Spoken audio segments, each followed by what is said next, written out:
Olá pessoal, estudaremos o Estatuto dos Funcionários Públicos do município de Rio Bonito, que se localiza no estado do Rio de Janeiro. Estudaremos em parte por se tratar de um conteúdo extenso, faremos exercícios ao longo dos vídeos para estar fixando o conteúdo. Em breve estarei disponibilizando para ver no simulado contendo questões autorais com gabarito comentado sobre essa temática no formato de e-book, tá? E também outros simulados, combos promocionais contendo outros simulados que são com conteúdos cobrados para este concurso. Então, para você ficar por dentro de todos os lançamentos, tanto de vídeo quanto de materiais para venda, é importante que você se inscreva no canal e ative o sininho, beleza? Bom, é isso. Bora começar! Vamos dar início ao nosso estudo sobre o Estatuto dos Servidores Públicos de Rio Bonito. Nós estudaremos de modo simplificado, não estudaremos todos os artigos, estudaremos aqueles pontos que são mais relevantes, que costumam ser mais cobrados em prova de concurso, beleza? Iniciando e falando sobre alguns conceitos importantes, como de servidor público. Quem são os servidores públicos? São aqueles legalmente investidos em cargos públicos, que podem ser de provimento efetivo ou também de provimento em comissão. Então, servidor público é aquele que investe um cargo que está à frente de um cargo público. E ele vai investir nesse cargo público de forma legal, de acordo com a lei. E a ele será cometidos responsabilidades, deveres, atribuições. Então, o cargo público corresponde ao conjunto de atribuições, deveres e responsabilidades cometidos ao servidor público. Então, aquela pessoa que prestou concurso público, foi aprovada, nomeada, ela vai assinar o termo de posse e ela vai se comprometer com as tarefas do seu cargo. Então, o seu cargo terá atribuições, funções, atividades, ela ou ele terão deveres e responsabilidades inerentes ao seu cargo, o cargo que ela está ocupando. Então, quais são as características de um cargo? Bom, um cargo público, ele tem que ser criado por lei, tem que ter uma denominação própria, vai ter uma nomenclatura, vai ter um nome, um cargo de professor 1, um cargo de professor 2, um cargo de auxiliar de administração, um cargo de auxiliar de serviços gerais, um cargo de contador. Todo cargo terá um número certo, estabelecido em lei, e também será pago pelos cofres do município, pelos cofres públicos municipais. Esse dinheiro vem de onde? Vem do pagamento de impostos, taxas, vem dos contribuintes. Os cargos, como eu já citei, podem ser de provimento efetivo ou provimento em comissão. Provimento efetivo gera estabilidade, é aquele servidor que ele assume um cargo via concurso público. Depois de 3 anos de efetivo exercício, ele atinge a sua estabilidade uma vez aprovado em estágio probatório. Já o cargo em provimento comissionado é um cargo de livre nomeação e exoneração. Ele entra por indicação, mas ele pode deixar esse cargo a qualquer momento. Não gera estabilidade. Vale dizer também que é proibida a prestação de serviços gratuitos, salvo os casos previstos em lei. Tá? Então, todo cargo público que será assumido por um servidor, seja em provimento efetivo ou em comissão, terá que ser pago pelos cofres públicos municipais. Nós acabamos de ver que isso é uma característica de um cargo público. Então, não é admitido serviços gratuitos, a não ser aqueles previstos em lei, como, por exemplo, o caso de mesário. O mesário, ele presta um serviço gratuito, tá? Então, você vai compor um júri, Então, esses são casos específicos, mas, em regra, não pode. Vamos ver mais definições trazidas por esta lei. Classes, graus dos cargos hierarquizados em carreira que representam as perspectivas de desenvolvimento funcional. As classes, elas serão organizadas em carreira. Por exemplo, nós temos a carreira do magistério. A carreira do magistério vai ter ali diferentes classes. Elas serão hierarquizadas, terá uma hierarquia. E elas vão representar o desenvolvimento funcional daquele servidor. Então, na medida que o servidor ele vai ganhando tempo de serviço, ele vai se especializando, por exemplo, ele vai subindo de classe. Já a carreira corresponde ao conjunto de classes da mesma natureza, dispostas verticalmente para o efeito de promoção do servidor. Então, a carreira ela vai ter ali classes de mesma natureza, de mesmo tipo.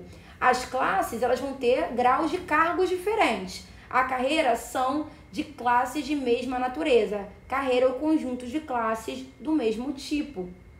Vai ser disposta verticalmente, porque na medida que o servidor for promovido, ele vai estar ascendendo na sua carreira. Tem cargos, são cargos isolados, são cargos que não têm ali carreira. É um cargo que você entrou para poder assumir uma tarefa, uma função, e você vai permanecer nela ad eterno, até você se aposentar. Já existem outros cargos que eles estão dentro de uma carreira e você consegue ser promovido ao longo do tempo. Temos também o quadro de pessoal, que é o conjunto de cargos de carreira, cargos isolados, cargos de provimento em comissão e funções gratificadas de cada poder, autarquia ou fundação pública municipal. Então, o quadro de pessoal corresponde ao todo. Todos os cargos, sejam eles cargos de carreira que possibilitam essa ascensão, sejam cargos isolados que não possibilitam a ascensão, sejam cargos de provimento comissionado, que são aqueles de livre nomeação e exoneração, sejam cargos também efetivos, não está aqui, mas também entra com os cargos efetivos, né? Porque cargos efetivos podem ser cargos de carreira ou podem ser cargos isolados, por isso que ele não põe, porque ele desmembra quando ele coloca esses dois.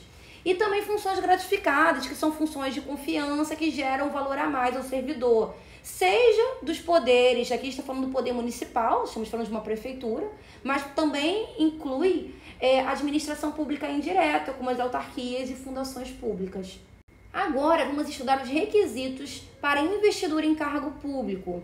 Não basta só você tentar o concurso público, você tem que atender a alguns requisitos. Você tem que ser brasileiro, nacionalidade brasileira, tem que estar em pleno gozo dos direitos políticos. Então, por exemplo, você tem que estar usufruindo do seu sufrágio universal, o seu pleno direito ao voto, voto secreto, voto direto. Também quitação com as obrigações militares e eleitorais, quitação com as obrigações militares, se tratando de homem, ele tem um alistamento militar obrigatório, eleitoral para todos, que foi o que eu falei, está ali votando, exercendo seu direito ao voto. Nível de escolaridade exigido para o cargo. Se você está tentando um cargo de nível superior, você tem que ter um nível superior completo no momento que você for entregar a documentação, para poder comprovar que você atende os requisitos do cargo. Também habilitação legal para o exercício do cargo. Alguns cargos, eles exigem que você tenha um registro, tenha a sua carteirinha ali referente à sua profissão. Por exemplo, eu que sou bióloga, se eu estivesse atuando como bióloga, eu teria que ter o meu registro ativo no CRBio. Também idade mínima de 18 anos, condições de saúde física e mental, você vai passar por uma perícia médica, onde tudo isso será avaliado. Também não está incompatibilizado para o exercício público. O que ele quer dizer aqui? Porque pode acontecer, por exemplo, de um funcionário público ele ser demitido. Não é comum, não é uma situação comum, mas pode acontecer. E pode acontecer também dele estar proibido de exercer uma função pública durante um período por conta dessa questão que motivou a sua demissão. Então, ele não pode estar incompatibilizado para o serviço público. Além disso, as atribuições do cargo podem justificar a exigência de outros requisitos estabelecidos em lei. Então, por exemplo, se você está tentando um cargo de motorista, você tem que ter a sua CNH. Ela não pode estar vencida, por exemplo, tem que estar ali atualizada. Além disso, a investidura em cargo público ocorrerá com a posse. Então, quando você investe em cargo público de forma oficial, quando você assina o termo de posse, ali você se compromete com todas as tarefas, funções, relacionadas ao seu cargo. Vamos fazer uma questão, eu trouxe essa questão porque ela foi referente a uma prova de Rio Bonito. Ela não é da banca Instituto Referência, eu não achei questão nessa banca, então eu busquei ao menos uma questão de Estatuto dos Servidores de Rio Bonito, específica deste município. Eu achei dessa banca, a banca IBEG. Em breve estarei disponibilizando simulados contendo questões autorais com gabarito comentado no formato de e-book. Irei disponibilizar para venda, vocês podem ter acesso quando estiver pronto. Os links eu irei colocar na descrição deste vídeo e dos demais. Se você está curtindo também, não deixe de dar engajamento ao vídeo, curtir, comentar, porque é uma forma de eu saber ter o retorno de vocês e dar continuidade a essa playlist. Vamos à leitura da questão, também não deixe de pausar o vídeo e analisar a questão com calma.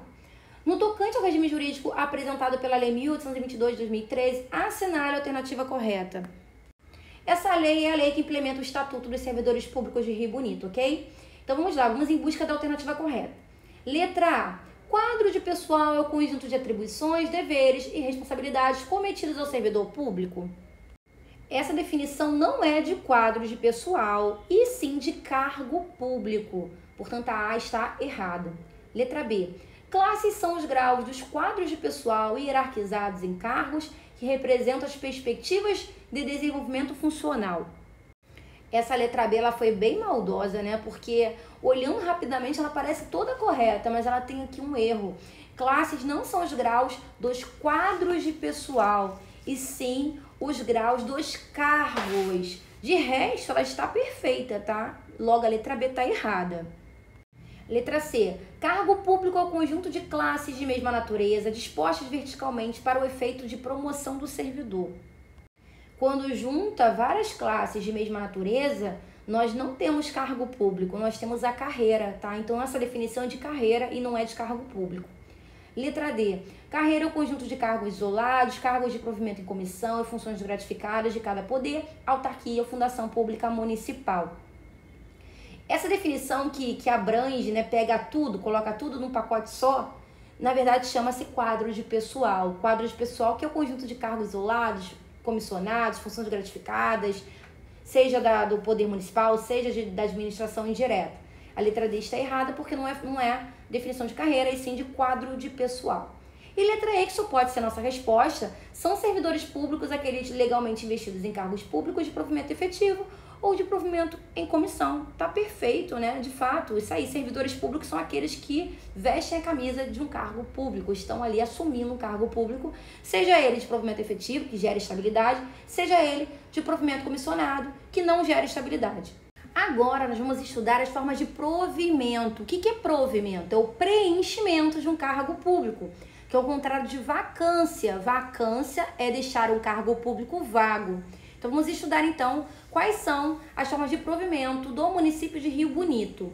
São a nomeação. Bom, a nomeação, gente, é a forma de provimento mais comum, que você entra via concurso público. Você presta o concurso público de provas e títulos, né? E aí você, uma vez aprovado, você será nomeado. Vai sair o seu nome no Diário Oficial, né?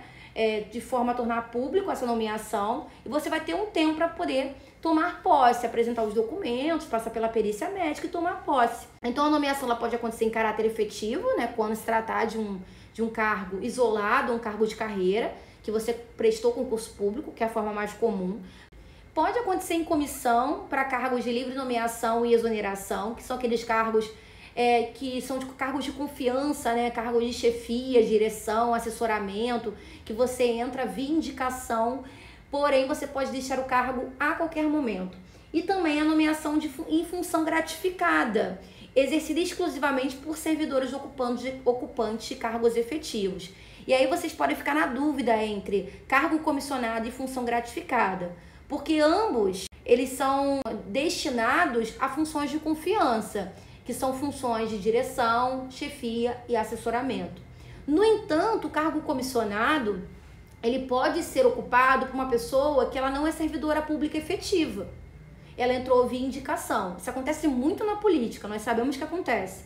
Né? Entra lá o prefeito, ele vai lá e puxa alguém, né, da confiança dele, né, e faz com que ele assuma um cargo. Aquela pessoa ela nunca esteve na administração pública, ela não é servidora. É alguém conhecida do prefeito, amigo do prefeito. A gente sabe que acontece isso, infelizmente, né?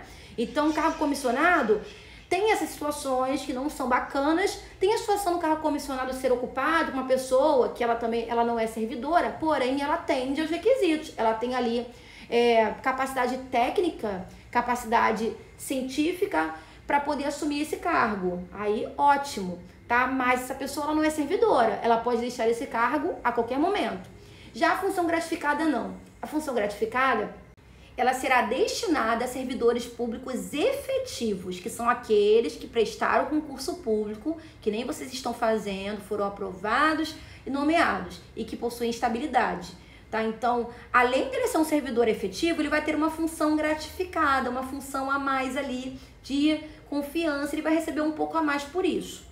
Vamos falar agora da promoção. A promoção é uma forma de provimento e também uma forma de vacância, é as duas coisas, tá? Quando uma pessoa é promovida, quando o servidor é promovido, ele tem ali, ele sobe de classe para a classe imediatamente superior àquela que ele pertencia. E aí ele deixa a classe que ele pertencia vaga. vai ter que ser ocupado por outra pessoa. Ele sobe de classe, ocupa a classe superior e deixa outra vaga. Então percebam, é uma forma de provimento e também uma forma de vacância, tá? Então ele vai ascender para uma classe imediatamente superior na mesma carreira, tá? Na mesma carreira que ele prestou concurso público. Ele não muda de carreira, não. Se ele é da carreira do magistério, ele vai ser promovido dentro da carreira do magistério dele para uma classe imediatamente superior.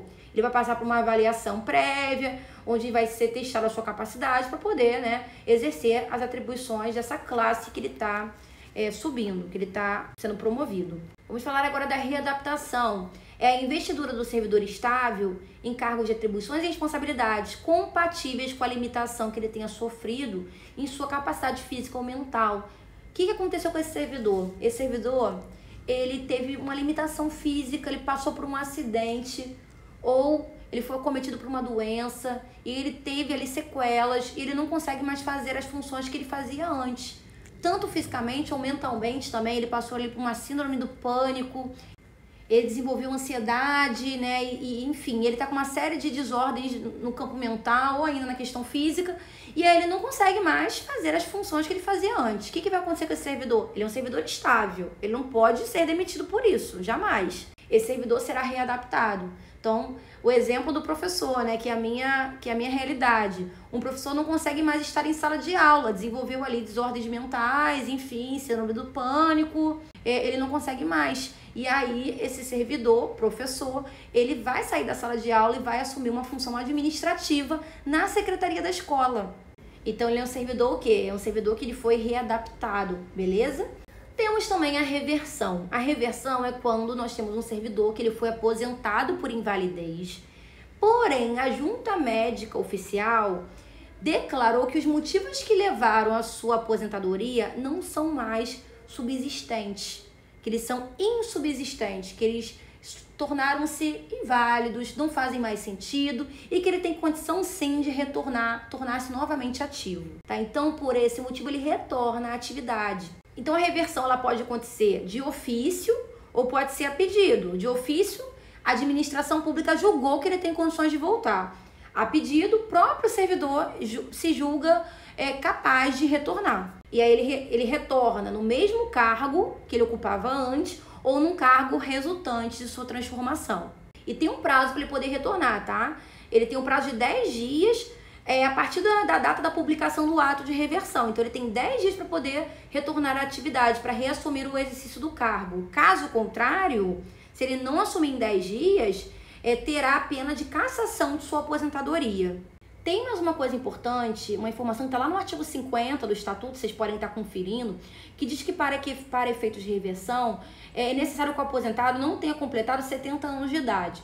No entanto, essa informação está desatualizada, porque na verdade nós tivemos a reforma da Previdência e a aposentadoria compulsória, ela acontece atualmente aos 75 anos de idade. Então, essa situação é a seguinte: uma situação de aposentadoria compulsória por idade, que ele não tem escolha, ele não pode desejar voltar, simplesmente ele não pode mais voltar, ele atingiu a idade limite ali. Então, numa situação de aposentadoria compulsória, ele não pode voltar, ainda que ele tenha condições físicas para isso, tá?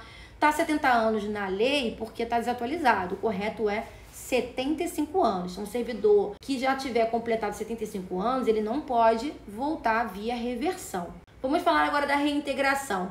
É quando o servidor estável ele retorna numa situação em que ele tinha sido afastado porque ele tinha sido demitido do serviço público por decisão administrativa ou judicial. No entanto, os motivos que levaram à sua demissão foram considerados inválidos. E aí, então, já que ele foi injustiçado, ele retorna. Retorna, inclusive, com ressarcimento de todas as vantagens e direitos inerentes ao cargo, tá? Então, ele retorna ao cargo anteriormente ocupado ou naquele resultante de sua transformação, via reintegração, tá? Então, a reintegração é a situação do servidor demitido injustamente. Os motivos que levaram à demissão desse servidor foram considerados inválidos. Ele volta via reintegração. Ah, mas o que acontece com o servidor que estava ocupando o cargo dele quando ele foi demitido?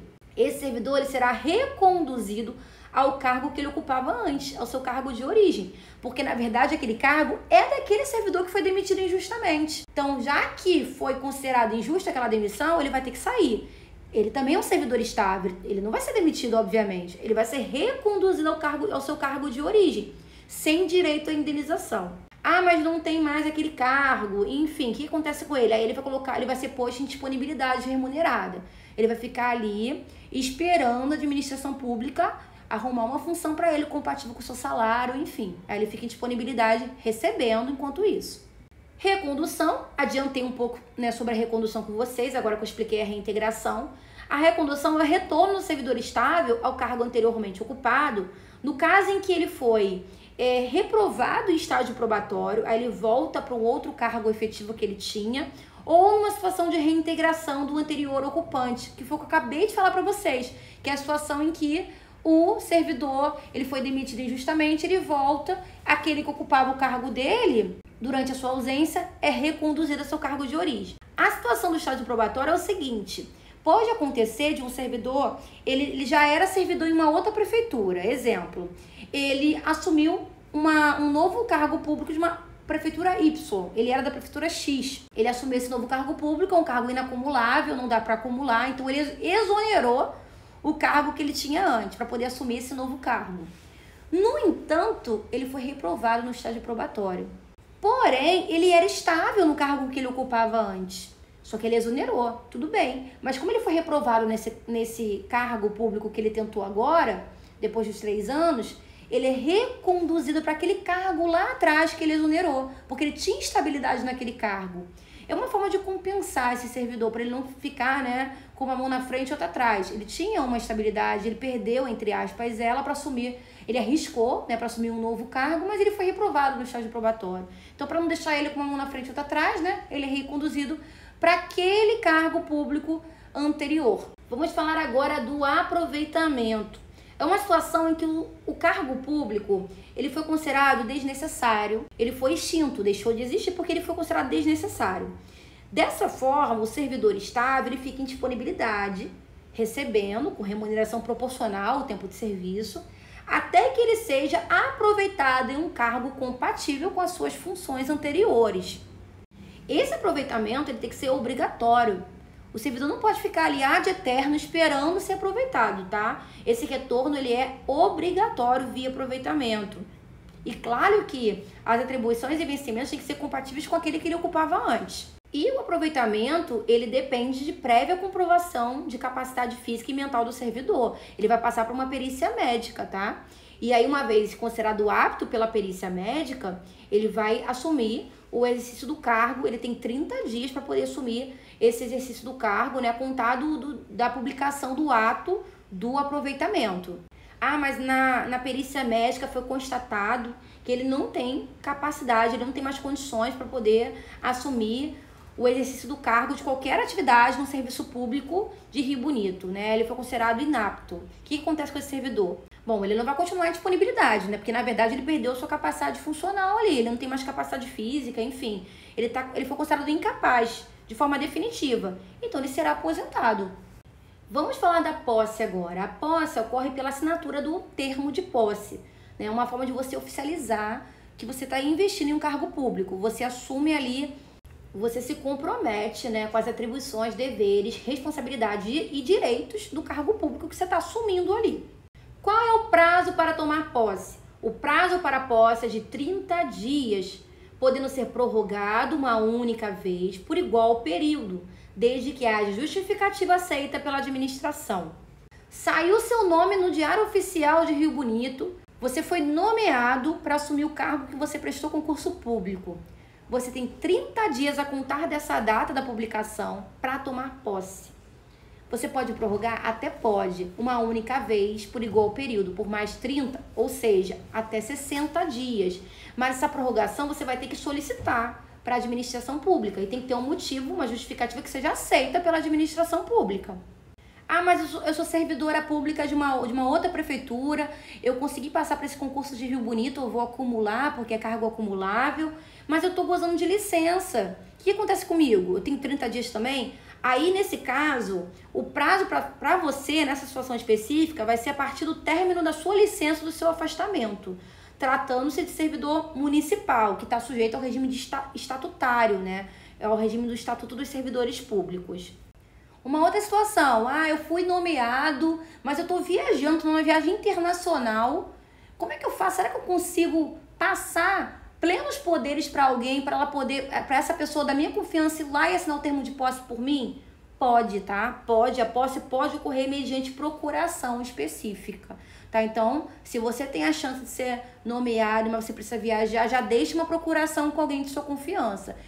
É sim admitida essa possibilidade. Quais são as figuras competentes para dar posse? O prefeito, o presidente da Câmara, os secretários municipais por delegação. Então o prefeito ele pode delegar aos secretários municipais a fazerem isso, a serem competentes para dar posse numa situação específica.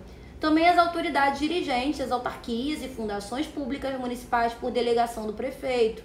Então, uma situação também de uma autarquia, que faz parte da administração pública indireta, e ali essa autarquia ela tem ali o chefe, né, daquela autoridade dirigente da autarquia.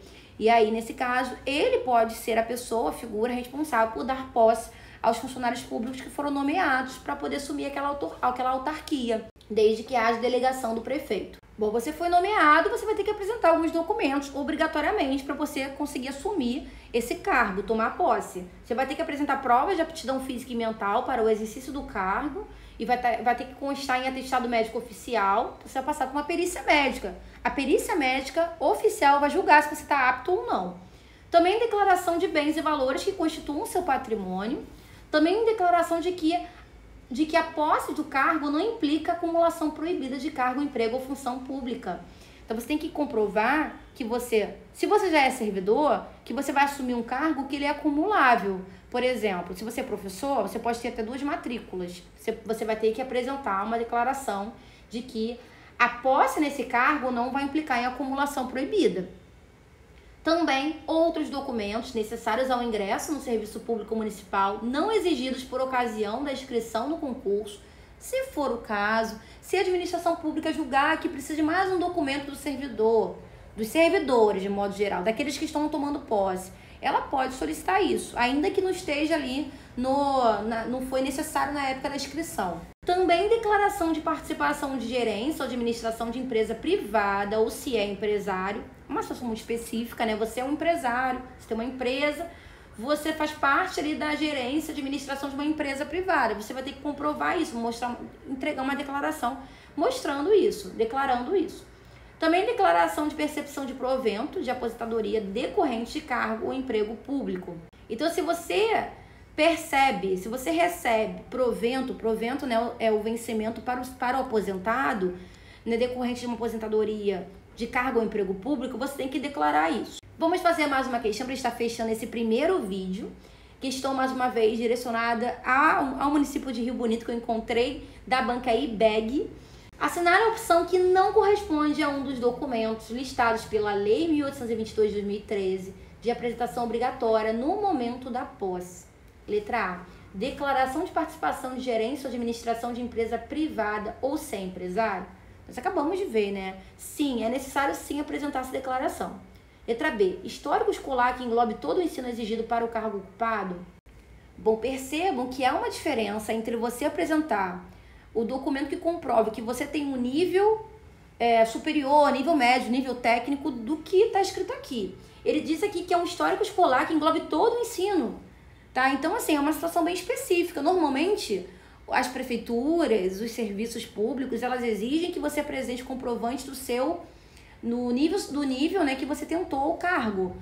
Então, se você tentou para um cargo de nível superior, você tem que apresentar um diploma constatando que você tem um nível superior para aquele cargo específico ali. Por exemplo, se você tentou para professor de ciências, você tem que apresentar um diploma mostrando que você fez licenciatura em ciências biológicas. Tá bem específico. Agora, o histórico escolar, que englobe todo o ensino exigido para o cargo ocupado, isso não está escrito lá. Não está escrito no rol que nós acabamos de ver, tá? Então, a letra B está errada e é a nossa resposta. Letra C. Declaração de bens e valores que constituam o seu patrimônio. Isso é verdade, estava escrito no rol. Letra C. Provas de aptidão física e mental para o exercício do cargo, constante de atestado médico oficial. Essa é a tal da perícia médica, tá correta. Letra E. Declaração de percepção de provento de aposentadoria decorrente de cargo ou emprego público. Está correta também. Fala pessoal, espero que esse vídeo tenha contribuído para os seus estudos. Se você gostou, não deixe de deixar um like, também um comentário. Aproveita que está por aqui e explorar outros conteúdos do canal que podem ser do seu interesse, tá? Tem playlists de legislação educacional, de noções de administração pública, tem simulados de português de diversas bancas organizadoras, simulados de fundamentos de educação, entre outros, tá? Então aproveite, maratona e fique firme aí nos seus estudos. Bons estudos e eu vejo vocês nos próximos vídeos.